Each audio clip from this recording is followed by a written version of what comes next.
Morjens nyrkillä tapettavat. Morjens, morjens. Te ette pojat itse tiedä, kuinka onnellisia te olette. Teillä menee aina parempaa kohti. Mutta Elkku menee alamäkeen. Tuohon ikään nähden Elkku vanhenee. Ja vanhana ei jaksa ryypätä, eikä käydä naisillakaan. Mitä tekee semmosella elämällä? Ei mitään. Se kattelette ihmeessä. Te ette tiedä, että Elkku on vähän filosofi kanssa. Jahka minä saan sen mustan raamatun, niin Elkku tietää vielä enemmän. Kuulkaa te pentinkulmalaiset, maahiset!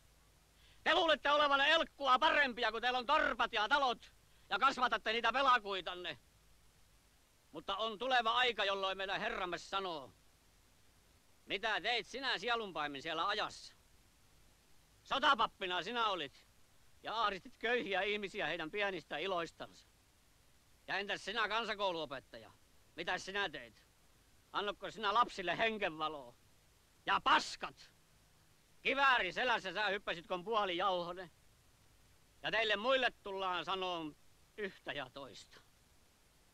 Mutta sitten Herra ojentaa kätensä ja sanoo, katsokaas Kankaanpää Eliasta.